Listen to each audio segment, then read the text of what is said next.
Hello dear student, आप सभी का हमारे यूट्यूब चैनल पे एक बार फिर से बहुत बहुत स्वागत है। तो यहाँ पे हम देख रहे हैं आगे आने वाले एमएससी एंट्रेंस और असिस्टेंट प्रोफेसर के लिए एमसीक्यू और 30 एमसीक्यू हम यहाँ पे देख रहे हैं। तो ये हमारा दूसरा पार्ट होने वाला है। चैनल पे नए हो तो सब्सक्राइब कर देना और वीडियो को लाइक और कमेंट करके तो जाना ही है आपको। तो देखो, आगे बढ़ने से पहले मैं आपको बता दूं कि जैसे हमारा कोर्स 12 जून से चल रहा है। अगर आप हमारे कोर्स में ज्वाइन होना चाहते हैं, जहाँ पे हम mock test, PPT, audio notes, edited notes सब कुछ दे देते हैं, आपको बाहर से कुछ पढ़ने की जरूरत नहीं होती, तो आप इस नंबर पे कांटेक्ट करके ज्वाइन कर सकते हैं हमारा कोर्स। अभी तक 40+ लोग ज्वाइन कर चुके हैं और लास्ट बैच में 330+ से ज़्यादा लोग थे और काफ़ी लोग सिलेक्ट हुए हैं। रैंक 1 2 3 सीयूईटी में हमारे ग्रुप से आया है, कोर्स से आया है। ठीक है, तो ज्वाइन करना है, जल्द से जल्द कर लो। ओके, तो चलो 30 क्वेश्चन तक हो गया था, हम चलते हैं अपने 31 क्वेश्चन पे। और यहाँ पे हम डिटेल में डिस्कस कर रहे हैं, सिर्फ एमसीक्यू का आंसर नहीं देख रहे हैं। ओके, तो हमारा अगला क्वेश्चन है, which of the following represent haploid structure in Pinus. ठीक है, पेन चूज कर लूँ फिर बताऊं। तो आपको देखो हैप्लॉइड स्टेज पूछ रहा है। माइक्रोस्पोर मदर सेल है, ये 2n होता है। मेगास्पोर मदर सेल, ये भी 2n होता है। प्लांट जो होता है स्पोरोफिटिक प्लांट बॉडी होता है, तो ये भी 2n होता है। अब इंडोस्पर्म की बात करें तो जिम्नोस्पर्म में जो एंडोस्पर्म होता है वो मेगास्पोर से प्री फर्टिलाइजेशन टिश्यू होता है, तो ये आपका हैप्लॉइड होता है। ठीक है, एंजियोस्पर्म में ट्रिपल फ्यूजन होता है। 3n जो होता है एंजियोस्पर्म में होता है। नवाश्चिन ने इसकी डिस्कवरी की थी, ये भी नोट कर लेना, नवाश्चिन ने डिस्कवरी की थी लिलियम एंड फ्रिटिलेरिया में। तो वहां पे ट्रिप्लॉइड होता है ना, क्या होता है वहां पे आपका ट्रिप्लॉइड होता है। अगर डिप्लॉइड एंडोस्पर्म की बात करें तो डिप्लॉइड जो होता है आपका कहाँ मिलता है, वो आपका ओनेथोरा में होता है। कहाँ पे होता है? ओनेथोरा में होता है। चलो आगे चलते हैं। Cell wall of deuteromycetes contain, तो ड्यूटेरोमाइसिटीज आप फंजाई पढ़ते हैं तो वहां पे आता है। और यहाँ पे सेल वाल उसका काइटिन और ग्लूकॉन का मिलके बना होता है, तो ये आपने देख लिया। लेकिन ड्यूटेरोमाइकोटिना से आप ये बात याद कर लेंगे कि ड्यूटेरोमाइकोटिना को हम बोलते हैं dustbin of fungi, dustbin of fungal kingdom. Dustbin बोलते हैं, क्यों बोलते हैं? क्योंकि यहाँ पे ऐसे मेंबर को रखा गया है जहाँ पे सेक्सुअल रिप्रोडक्शन अब्सेंट होता है। सेक्सुअल रिप्रोडक्शन अब्सेंट होता है ना, जैसे कि कोलिटोट्राइकम हो गया, एस्परजिलस के कुछ स्पीसीज हो गए, ये सब। आगे चले, ये जानते हो काइटिन, आपका काइटिन जो है, काइटिन किसका है पॉलीमर? वो है एन एसिटिल ग्लूकोसामीन का पॉलीमर है। किसका पॉलीमर है? एन एसिटिल ग्लूकोसामीन का पॉलीमर है काइटिन। ये बात आप ध्यान में रखना। फास्टेस्ट डिवाइडिंग सेल आपसे पूछ रहा है, तो फास्टेस्ट डिवाइडिंग सेल जो होता है कैलस होता है। कैलस को हम कैसे डिफाइन करते हैं? Callus is a undifferentiated mass of the cell, जहां पे रूट सूट का डिफरेंशिएशन नहीं होता है, तो उसको क्या बोलते हैं? कैलस बोलते हैं ना। तो ये होता है कैलस। और कैलस में अगर आप रूट सूट का डिफरेंशिएशन कराना चाहते हो तो दो हार्मोन का यूज करते हो, एक होता है ऑक्जीन और एक होता है साइटोकाइनिन। तो ऑक्जीन का अगर आप ज़्यादा यूज करोगे तो क्या बनेगा? रूट बनेगा। साइटोकाइनिन का ज़्यादा यूज करोगे तो क्या बनेगा? सूट बनेगा। ये बात ध्यान में रखना।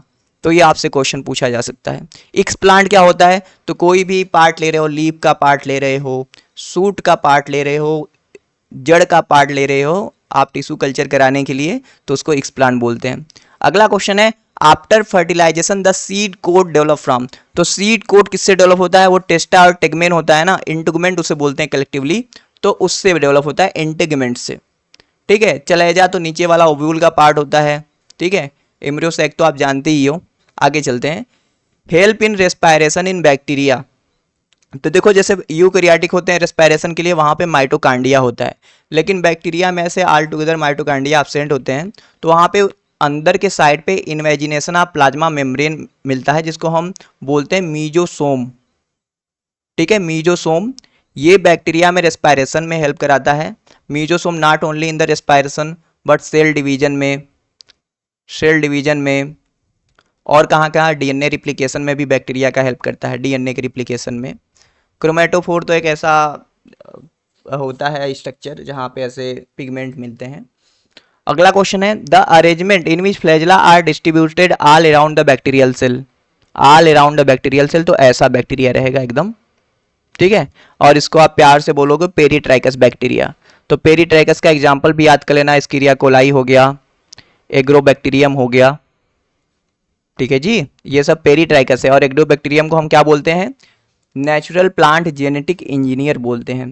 देखो आप कर रहे हो ना तैयारी, सीपीटी का आने वाला है, तो आप कोर्स में ना के 600 का हमारा मॉक टेस्ट है, मॉक टेस्ट में आ सकते हो। वहाँ पे आपको नोट्स भी मिल जाएगा, ऑडियो नोट्स भी मिल जाएगा, और मॉक टेस्ट का वीडियो सोल्यूशन मिल जाएगा।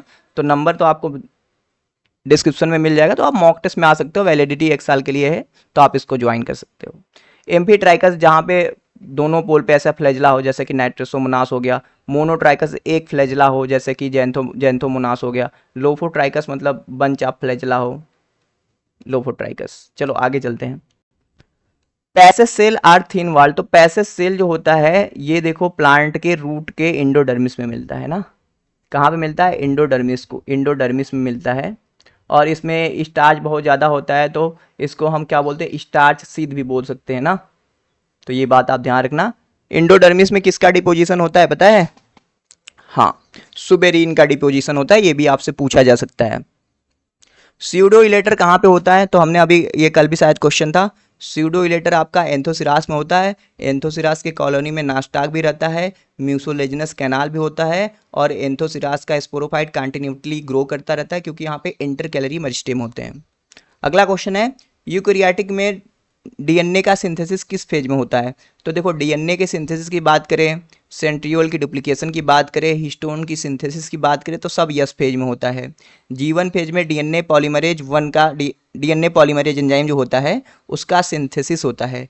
डीएनए पॉलीमरेज एक्टिव होता है यस फेज में। और G2 में देखो आपसे पूछे क्लोरोप्लास्ट और माइटोकांड्रिया के बारे में। क्लोरोप्लास्ट और माइटोकांड्रिया कब डुप्लीकेट करते हैं? तो G2 फेज में करते हैं। अगला हमारा क्वेश्चन है, during sexual reproduction in cypress. देखो साइप्रेसी फैमिली है, ध्यान रखना। How many total meiotic division will be require for forming 100 grain? तो 100 ग्रेन चाहिए। तो देखो ना ऐसे मेगा स्पोर का डेवलप होता है, तो 3 जो होते हैं डीजेनरेट हो जाते हैं, तो एक डिवीजन से एक मेगा स्पोर बनता है। तो 100 सीड बनाने के लिए 100 मेगा स्पोर तो चाहिए, तो 100 डिवीजन हो गया 100 मेगा स्पोर बनाने के लिए। और नॉर्मली किसी प्लांट में देखोगे तो एक डिवीजन से 4 माइक्रोस्पोर बनते हैं। ठीक है, ऐसे तो 25 में 100 माइक्रोस्पोर बन जाने चाहिए, तो 125 होना चाहिए। लेकिन साइप्रस इज ए एक्सेप्शन। यहाँ पे क्या होता है? यहाँ पे 3 माइक्रोस्पोर भी डीजेनरेट हो जाते हैं। तो 100 माइक्रोस्पोर बनाने के लिए 100 डिवीजन चाहिए यहाँ पे साइप्रेसी फैमिली में, तो 200 आएगा आंसर। समझ गए? यहाँ पे देखो लिखा गया है वैसे। ठीक है, the exact sequence of cell organelle involve in C2 cycle. C2 cycle को हम फोटो रेस्पायरेशन बोलते हैं। ये एक तरह का वेस्टफुल प्रोसेस है, ठीक है, जहाँ पे रूबिस्को ऑक्सीजन से बाइंड करने लगता है हाई टेम्परेचर और हाई ऑक्सीजन अवेलेबिलिटी के कारण। तो सबसे पहले क्लोरोप्लास्ट आता है, फिर पैराक्सीसोम, फिर माइटोकांड्रिया। बहुत ज़्यादा जरूरी है भाई, पढ़ लेना कि यहाँ पे कैसे कैसे काम होता है। ग्लाइसिन कहाँ से कहाँ मूव करता है, सेरीन कहाँ से कहाँ मूव करता है। एगार एगार तो जिलेडियम ग्रेसिलेरिया, जिरेंटियाना हो गया, यूचेमिया हो गया, कप्पा फाइकस हो गया, यहाँ से जिलेडियम निकाला जाता है और ये आपका जेल इलेक्ट्रोफोरेसिस में यूज किया जाता है। बैक्टीरियोफेज क्या कंटेन किया होता है? तो प्रोटीन और न्यूक्लिक एसिड कंटेन किया होता है। ट्वार्ट एंड डी हैराले ने बैक्टीरियोफेज के बारे में बताया था। और बैक्टीरियोफेज एक ऐसा वायरस होता है जो बैक्टीरिया के ऊपर अटैक करता है। The female gametophyte of typical dicot in fertilization कितना? तो ये 7 सेल्ड 8 न्यूक्लिएट होता है, जिसको हम नॉर्मली पॉलीगोनम टाइप का एम्ब्रियोसैक कहते हैं। 7 सेल्ड 8 न्यूक्लिएट। अगला हमारा क्वेश्चन है, four region of commonly recognised developing root, root cap, zone of cell division, zone of elongation and zone of maturation. Root hair कहाँ पे मिलता है? क्वेश्चन देखो ये है, रूट हेयर कहाँ मिलता है? तो जो ऊपर वाला रूट का पार्ट होता है ऐसे, ये वाला, यहाँ पे रूट हेयर मिलते हैं और इसको जोन ऑफ मैचुरेशन बोलते हैं। ठीक है, मिनरल एब्जॉर्प्शन देखो यहाँ से होता है। रूट कैप कैलिप्ट्रोजेन बनाता है। ठीक है भाई। वेस्टर्न ब्लॉटिंग टेक्निक किस लिए होता है? तो वेस्टर्न ब्लॉटिंग से हम प्रोटीन को डिटेक्ट करते हैं, नाथर्न से आरएनए करते हैं, नॉर्थर्न और सदर्न से डीएनए करते हैं। इंपॉर्टेंट है, मैं बता रहा हूँ आपको। अगला हमारा क्वेश्चन है, a tissue with spiral thickening and cell wall capable of absorbing water from air. Water from air यानी कि मॉइस्चर को एब्जॉर्ब करा, और इसको हम बोलते हैं वेलामेंट टिश्यू। और ये आपके एपिफाइड आर्किड में मिलता है ना। चलो अगला हमारा क्वेश्चन है, हेलोबियल इंडोस्पर्म कहाँ पे देखा जाता है? तो हेलोबियल इंडोस्पर्म मोनोकार्ड का फीचर है भैया, मोनोकार्ड का। देखो रूमिनेट आपसे पूछे तो रूमिनोट कहाँ पे रहेगा?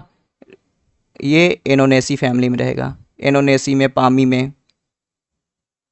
ठीक, the most important function of heterocyst, तो हेटेरोसाइट जो होता है ब्लू ग्रीन एल्गी में मिलता है। कुछ स्पेशल सेल होते हैं जो ऐसे अपने आप को मॉडिफाइड कर लेते हैं ट्राइकोम का, और वो नाइट्रोजन फिक्स करने लगते हैं, तो और वहाँ पे पीएच सेकेंड अपसेंट हो जाता है ना, ये बात ध्यान रखना। लिटिल लीफ ऑफ ब्रिंजल कहाँ किससे होता है? अभी एमपीपीएससी बहुत सारे क्वेश्चन है जो एमपीपीएससी में आए थे। माइकोप्लाज्मा से होता है, joker of the plant kingdom इसको बोलते हैं हम। अगला क्वेश्चन है, एक प्लांट बैगन को बोलते हैं भाई। सेलुलोज में कौन सा रहता है लिंकेज? सेलुलोज में जो रहता है β14 ग्लाइकोसिडिक लिंकेज रहता है। अगला हमारा क्वेश्चन है, प्रिंसिपल फॉर्म ऑफ कार्बोहाइड्रेट जो कि ट्रांसलोकेटेड होता है फ्लोएम के द्वारा, तो ये आपको सुक्रोज है जो कि आपका नॉन एक्टिव है। अगला हमारा क्वेश्चन है, for the synthesis of glucose molecule number of ATP required in C3 plant, तो C3 प्लांट में बात कर रहा है तो ये 18 एटीपी होना चाहिए। अच्छा, 18 एटीपी C3 में लगता है और 30 एटीपी C4 में लगता है, 12 एक्स्ट्रा लग जाता है भाई रीजनरेशन के टाइम पे ना। अगला हमारा क्वेश्चन है, क्वार ऑफ कॉमर्स, क्वार जो होता है वो नारियल से निकाला जाता है, नारियल के मीजोकार्ब से, और ये बहुत ही मतलब रेजिस्टेंट फाइबर होता है, ठीक है भाई। The first seed plant appear during, तो फर्स्ट सीड प्लांट जो होता है डिओनियन पीरियड में आया था, ये भी एकदम डायरेक्ट क्वेश्चन आता है, याद कर लेना। The most common encapsulation gel matrix for development of synthetic seed, तो सिंथेटिक या आर्टिफिशियल सीड बनाने के लिए हम सोमैटिक इम्ब्रियो का यूज करते हैं, और सोमैटिक इम्ब्रियो को हम सोडियम एल्जिनेट के ऐसे रहता है उस कैप्सूल बना के कर लेते हैं। Censer mechanism of seed dispersal, तो censer mechanism of seed dispersal मिलता है आर्जीमोन में। आर्जीमोन मैक्सिकाना पपावरेसी का मेंबर है, क्रम्पल्ड पेटल होते हैं, मिल्की लैटेक्स वहाँ पे होता है, ठीक है।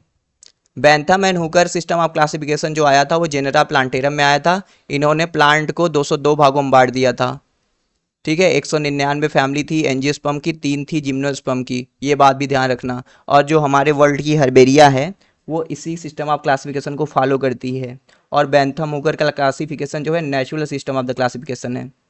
बेसल प्रेजेंटेशन कहाँ होता है? तो हेलियंथस है, एस्टेरेसी का यहाँ पे बेसल रहेगा, यहाँ पे सुपरफिशियल रहेगा, यहाँ पे आपका फ्री सेंटर रहेगा, यहाँ पे एक्जाइल रहेगा। लिख दूँ? एक्जाइल, बेसल है ही, सुपरफिशियल, और यहाँ पे क्या रहेगा? Free central. अरे ये कैरियोफाइलेसी का मेंबर है, फ्री सेंट्रल होगा। कॉफ़ी प्लांट कहाँ से बिलोंग करता है? तो कॉफ़ी प्लांट रूबिएसी से बिलोंग करता है, और इसका एक इंपॉर्टेंट मेंबर है सिंकोना, जिससे मलेरिया का ड्रग निकाला जाता है, ठीक है। ये तो ये सारा क्वेश्चन हमने देख लिया, आज फिर 30 क्वेश्चन देखा है, तो आराम से करो, सीपीईटी हो, इलाहाबाद का हो या कोई भी एग्जाम हो जाएगा, ठीक। चलो मिलते हैं नेक्स्ट वीडियो में। Thank you for watching this video, like और कमेंट कर देना।